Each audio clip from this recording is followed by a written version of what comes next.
வாழ்த்துக்கள் சொல்றது வந்து மனித நேயம், பண்பு. சரிங்களா? இப்பவும் சொல்றேன்.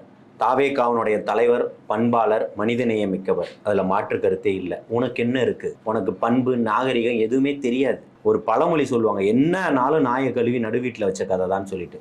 அதே மாதிரி தான் உன்னுடையது. நீ காசு வாங்கிட்டு காசுக்காக பேசிக்கிட்டு இருக்கிறவன் இல்லையா நீ? நீ 14 வருஷம் கட்டமைச்சிருக்க. ஏன் ஒரு தொகுதியிலுமே ஜெயிக்கல? 50% பெண்களுக்கு, 50% ஆண்களுக்கு எல்லாம் கொடுத்துட்ட. நீ சிறந்த திட்டத்தை வகுத்துட்ட.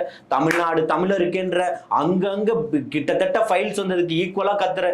எல்லாமே ஓகே. உன் பின்னாடி மிகப்பெரிய கூட்டங்கள் இருக்கு. எல்லாத்தையுமே ஏத்துக்கிறேன். எத்தனை தொகுதியில ஜெயிச்சிட்ட சொல்லு? எங்க டெபாசிட் வாங்கியிருக்க சொல்லு?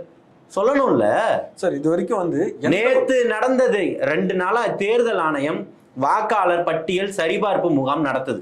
வாக்காளர் பட்டியல் சரிபார்ப்பு முகாம் நடத்துது. என்ன? அதுல எல்லா பூத்துகளிலும், தமிழ்நாடு முழுக்க சொல்ற, நல்லா புரிஞ்சுக்கணும், எல்லா பூத்துகளிலும் நான் வந்து திருவள்ளூர் மாவட்டம் பயணம் பண்ணியிருக்கிறேன், மத்திய சென்னை மாவட்டத்தில் பயணம் பண்ணியிருக்கிறேன், வட சென்னை மாவட்டத்தில் பயணம் பண்ணியிருக்கிறேன். நேரடியாக இந்த 2 நாட்கள் நான் பார்த்ததை சொல்றேன்.